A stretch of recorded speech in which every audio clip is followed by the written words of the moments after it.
ازيكم يا اجمل شباب؟ لو بتشوفوني لاول مره ما تنسوش تعملوا لايك للفيديو وسبسكرايب للقناه عشان توصل لكم كل الملخصات الجايه. بتبدا قصه النهارده بحريقه كبيره جدا بتحصل في مستشفى في المدينه، والحريقه دي بيكون موجود فيها طفله وبتصرخ جامد جدا لحد ما بيجي ناس من المطافي وبتنقذها على اخر لحظه. وبتكون البنت دي مصدومه من اللي شافته وبتبص بصات غريبه للحريقه وبتبقى في حاله من الصدمه. بعد كده بنروح لبنت اسمها شيري اللي بتكون بتذاكر على بحيره صغيره وبتكلم صاحبتها وبتحكي لها على اللي حصل من ساعة الحريق، وبتعرفها ان هي بتشوف حاجات غريبة وان دي مش مجرد تخيلات، ولكن صاحبتها ما بتكونش مصدقاها وبتقول لها ان دي مجرد تخيلات مش اكتر، وبتقفل معاها المكالمة. بعدها بتحس شيري بصوت جاي من البحيرة اللي جنبها، واول ما بتروح عشان تشوف الصوت ده جاي منين بتلاقي طالعة من البحيرة وبتسحبها تحت المية لحد ما بتموت. وبنلاحظ ان موبايل شيري بيتحرك لوحده وكأنه بيدور على اسم معين عشان يتصل عليه. وبعد ما بيتم دفن شيري بتكون لينا صاحبتها حاضرة الجنازة بتاعتها، وبتقابل بس صاحبتها التانية وبتعرفها ان شيري ما كانتش مجنونة في الكلام اللي كانت بتقوله، وان هي اكيد فعلا كانت بتشوف حاجات مرعبة واحنا مش قادرين ان احنا نشوفها. بعد كده بيلاحظوا ان في مكالمة جاية على تليفون لينا، وبتكون المكالمة دي من شيري صاحبتهم اللي لسه ميتة، وساعتها بيسمعوا صوت غريب ومجهول المصدر هما مش فاهمين ايه الصوت ده. ولما بتسمع بس اخر رسالة صوتية على الموبايل بتلاقي رسالة غريبة للينا نفسها يوم الاثنين الساعة 10:17 دقيقة بالتحديد، وهما اصلا كانوا يوم الحد. وبيبان من صوتها ان هي كانت بتستنجد، وبتقول في الرسالة ان في حد بيراقبها، وبيسمعوا صوت صريخ قوي جدا. وبتبقى لينا مش عارفة هي سجلت التسجيل ده امتى وازاي في التاريخ اللي هو لسه هيجي بكرة، ولكن ما بيهتموش واليوم بيعدي على كده. وتاني يوم لينا وهي في المحاضرة بتاعتها بتبدأ تجيلها تخيلات غريبة، وهي انها بتتخيل حشرات بتدخل جسم بس صاحبتها، وفجأة بتختفي الحشرات دي، ولكن بتقنع نفسها ان دي مجرد تخيلات وبتعدي الموضوع. بعد كده بنشوفها في المكتبة لوحدها بالليل، ولما بتخرج منها بتشوف كل الناس اللي قدامها شكلها بقى غريب ومرعب جدا، وبتكلم صاحبتها بس وبتعرفها ان هي بتشوف وشوش غريبة وان هي مرعوبة، وبتعرفها انها تجيلها بسرعة على الجسر اللي بيعدي من تحته القطر. فبتطلب منها بس ان هي تفضل مكانها لحد ما توصل لها وان هي ما تخافش، ولكن للاسف ما بتلحقش لان ساعتها لينا بتشوف حاجة غريبة وبعد كده بتنتحر وبترمي نفسها من على الجسر، والقطر بيكون معدي بسرعة جدا وبتموت الساعة 10:17 دقيقة بالظبط. وفجأة بنشوف الموبايل بتاعها بيتصل على رقم مجهول، وفي الوقت ده بتوصل بس وبتتصل بالشرطة، وبتفضل قاعدة مصدومة وهي شايفة صاحبتها وهي ميتة. وفي الوقت ده بيطلع من بق لينا كورة حمراء شكلها غريب، وبنيجي في الجنازة وكل أصحابها بيتكلموا على انتحار لينا، ومن ضمنهم تايلر اللي بتقول إن في مكالمة بتيجي من شخص مجهول واللي بيسمع المكالمة دي بيموت بعدها على طول. وساعتها بتتدخل بس في الوقت ده وبتقول فعلا هي سمعت صوت لينا وهي بتصرخ وكأنها عارفة إنها هتموت وكمان ماتت في نفس الوقت اللي حصل فيه المكالمة. وساعتها بيزعلهم بيران صاحبهم وبيعرفوا من الكلام ده مش وقته خالص وان هي ماتت خلاص. وبنعرف ساعتها ان هو كمان بيشوف نفس التخيلات الحشرات وبتختفي من قدامه بسرعة جدا. وبنعرف برضو ان جات له نفس المكالمة اللي بتبلغه بميعاد موته، وما قدرش يقعد في الجنازة اكتر من كده وطلع على كافيه. وبتروح ورا بيس وبتسأله ليه مشي من الجنازة، فبيعرفها ان في تسجيل على موبايله بصوته هو شخصيا بيبلغه ان ميعاد موته هيبقى الساعة 12، وبيبقى مش ناقص على الساعة 12 غير دقيقتين بس، وبيبقى عارف ان هو مثير وقرب رغم ان هو مش مصدق اللي بيحصل. وبيبقى لسه هيمشي من المكان بتحصل قنبله في الخزانه اللي جنبه وبيطير عليه حديده وبتخلص عليه، وبيقع من بقه لنفس الكره الحمراء اللي وقعت من بق لينا. وبتروح بس وبتحكي كل حاجه للشرطه وبتحكي لهم عن المكالمه الصوتيه اللي بتيجي على موبايل الضحيه، ولكن الشرطه ما بتكونش مصدقه، وده لان المكالمه بتختفي من على التليفون من بعد موتهم على طول. ولكن بيكون موجود محقق اسمه جاك بيصدق جزء من كلام بس، وده لان اخته لما ماتت طلع من بقها كره حمراء برضه، وحاسس ان الموضوع فيه لغز، فبيروح وراها وبيديلها الكارت بتاعه اذا كانت وصلت لاي معلومه تعرفه على طول. ولما بتروح على البيت بتلاقي صاحبتها واقفه قدام موبايلها وهي مرعوبه، وبتعرفها ان رقمها كان اخر رقم موجود على موبايل بيرنس، فبتطمنها باسم وبتطلع البطاريه بتاعه الموبايل بتاعتها وبتاعه صاحبتها وبيطلعوا يناموا. ولكن صاحبتها بتسمع صوت رساله جايه من على تليفونها بالرغم ان البطاريه متشاله، والرساله دي بيكون موجود فيها ميعاد موتها اللي هيكون يوم الجمعه الساعه 38 دقيقه. بعد كده بتاخد بس الموبايلات وبتروح عند واحد بتاع موبايلات وبتعرفه ان هم عايزين يلغوا الخاصيه ان هم يجيلهم اي رسائل صوتيه. وتايلر بتاخد الموبايل وبتكسره في الارض وبترميه بعيد، ولما بيروحوا البيت بيلاقوا منتج تلفزيون اسمه تيد مستنيهم، والبرنامج بتاعه بيتكلم عن استحواذ الارواح، وبيعرفهم ان هو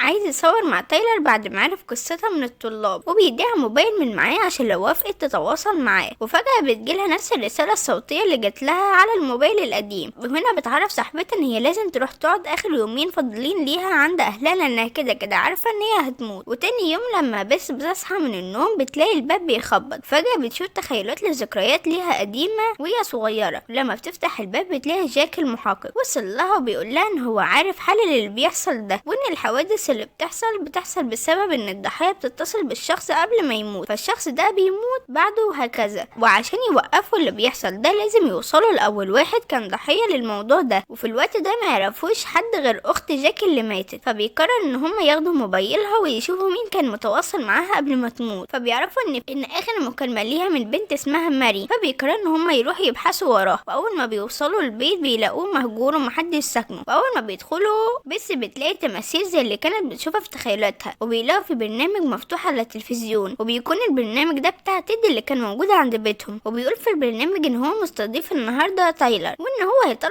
الارواح الشريره منها ومن الموبايل بتاعها. فبتعرف ساعتها بس ان صاحبتها راحت البرنامج وما راحتش عند اهلها، فبتتصل عليها وبتقول لها انها ما تتحركش وان هي هتيجي تاخدها. وبتكون طلعت في البرنامج وكل حاجه بتتصور. وفجاه تايلر بتتخيل ان في تماثيل بتتحرك وجايه عليها، وكأن في ايد مخفيه بتمسك في رقبه تايلر وبتخنقه وبتموت قدام كل الموجودين في نفس الميعاد المحدد ليها، وبيطلع من بقها نفس الكوره الحمراء. ولكن تيد بيبقى فشل انه يصور حاجه لان كل الكاميرات اتعطلت فجاه وما صورتش اللي بيحصل. بعد كده بيرن موبايل بس وبيتحدد ميعاد موتها اللي هو يوم السبت الساعه 7:55. ولما بيرجعوا مع بعض البيت بيلاحظ جاك ان في حروق على ايد بس، ولما بيسالها ايه اللي عمل فيها كده فبتبدا تحكي له ان والدتها وهي صغيره كانت بتعملها بقسوه شديده جدا وبتفضل تحرق فيها. ويوم ما قررت ان هي تطلع وتحكي لوالدها لقيته منتحر. وبيجي مكالمه لجاك من مكتب المفقودين وبيبلغ ان هم لقوا طفله اسمها لورال، ودي تبقى بنت ماري اللي بيدوروا عليها. وبيتحركوا بسرعه على الدار وبيعرفوا ان والده لورال اختفت في الحريق اللي كان موجود في المستشفى، وبتكون نفس المستشفى دي اللي كانت اخت جاك شغاله فيها برضه، ومحدش عارف هي اختفت فين. واللي خرج من الحريق ده في اليوم ده هي لورال بنتها، وكانت لوحدها ومن ساعتها هي ما بتتكلمش من الصدمه، وبتكون ماسكه الدبدوب بتاعها ومش راضيه تسيبه. فبيفهموا ان الحريق ممكن يكون له علاقه باللي بيحصل، فبتدور بس على اي معلومات تخص المستشفى. وفي نفس الوقت جاك بيحاول ان هو يوصل لاي معلومه عن ماري عشان يعرف يوصل لمكانها. وبس بتبدا تشوف اشكال مرعبه قدامها، وده عشان ميعاد موتها قرب. وبتروح بس للدكتور اللي كان مسؤول عن لورال وبيعرفها ان هو كان مشرف على لورال وكمان اختها اللي ماتت في الحريق وما قدرش ينقذها، ويعتقد ان والدتها اختفت في الحريق ده. فبس بتتصل بجاك وبتعرفه ان ممكن روح ماري هي اللي بتعمل فيهم ده كله، وده علشان ميته في المستشفى ومحدش عارف ان هي محبوسه هناك. وبتوصل للمستشفى في الوقت ده وبتضطر ان هي تدخل عشان تكتشف الحقيقه بنفسها. واول ما بتروح للباب الخلفي عشان تدخل المستشفى بتلاقيه مقفول، ولكن فجاه بيتفتح وكأن حد بيساعدها عشان توصل لحاجه معينه. وبتفضل تتمشى جوه قدام الاوض المهجوره وبتبقى مش عارفه تشوف جثه ماري فين بالظبط، لحد ما بتلاقي قدام الطفل وماسك موبايل وبيبصلها بطريقه مرعبه. فبتخاف بس وبتطلع تجري، ولكن الباب ما بيتفتحش وفي حاجه بتسحبها لجوه. وجاك بيوصل وبيمسكها في الوقت المناسب، ولكن في حد بيرمي جاك جوه اوضه وبيقفل عليه وبيفقد الوعي. وبس بتبقى لوحدها في اوضه عمليات مهجوره، وبتشوف موبايل جنبها والوقت بيعدي قدامها لحد ما بتلاقي فتحه تهويه قدامها. فبتدخل فيها وبتلاقي جثه ماري وهي ماسكه الموبايل وبتحاول ان هي تاخد منها الموبايل عشان توقف اللعنه اللي بتحصل. ولكن فجاه الجثه بتصحى بتتحرك ناحيتها، فبتخاف بس اول ما الساعه بتيجي 7:55 بالظبط بتهجم الجثه عليها. ولكن جاك بيكون وصل وبيقتحم المكان وبيلاقي ان بس عايشه وما حصلهاش حاجه. فبيستنتجوا ان اللعنه انتهت وقدروا يسيطروا على روح ماري اللي بتقتل الناس. وبيروح جاك بعدها لدار الايتام عشان يبلغ المسؤوله هناك انها تعرف لورال ان والدتها ماتت اثناء الحريق. وبيلاقي الطفله نايمه وجنبها الدبدوب بتاعها، فبيفتكر ان كان في دايما كاميرا في اوضه لورال واختها. ولما بيدوروا ما بيلاقوش الكاميرا، ولكن بيكتشف ان هي موجوده في قلب الدبدوب نفسه. ولما بيطلعوا الاسطوانه اللي موجوده وبيشغلوها بيلاقوا فيديو للورال واختها. بيكتشفوا ان اختها هي اللي كانت بتعذب لورال في الوقت ده وما كانتش مامتها، وده لان كانت اختها مريضه نفسيا وبتحب تعذب اللي حواليها. فاتصل جاك بسرعه على بيس وبيعرفها ان اللعنه دي لسه مخلصتش وان هي لسه في خطر، ولكن ما بتردش عليه. وبيروح لها البيت بسرعه وبيقول لها ان ماري ملهاش علاقه باللي بيحصل وان اخت لورال هي السبب وهي اللي بتعمل ده كله. ولما ماري هجمت على بيس في المستشفى ما كانش الغرض منها ان هي تقتلها، انما كانت عايزه تحميها من شر بنتها ايلي المريضه، وهي اللي كانت بتأذي اختها الصغيره وكانت بتديها البنة حمراء عشان بتسكتها بيها بعد ما بتعذبها. وفجأة بيلاقوا الباب بيخبط، واول ما جاك بيبص عشان يعرف مين قبل ما بيفتح بيطعن بسكينة بتقتله فورا. وفجأة ازاز البيت كله بيتكسر والباب بيتفتح وبتظهر روح ايلي قدام بيس علشان تقتلها. ولما بتقرب منها عشان تقتلها بتظهر روح ماري وبتمسك بنتها عشان تنقذ بيس منها، وبتمسكها من ظهرها وبتنجح ان هي تسيطر على بنتها قبل ما تقتل بيس. وفجأة بيختفوا هما الاتنين، وبكده بيس قدرت ان هي تنهي لعنة الموت المتكررة اللي ايلي عملتها، وبتنتهي الحوادث اللي كانت بتحصل كلها، وبتنتهي قصة الفيلم على كده. ما تنسوش تعملوا لايك للفيديو وسبسكرايب للقناة عشان توصلكم كل الملخصات الجاية، وما تنسوش تشتركوا في قناتنا التانية الدرامات الآسيوية، بينزل عليها كل يوم دراما مختلف. كانت معاكم روما من قناة أفلام روما. سلام.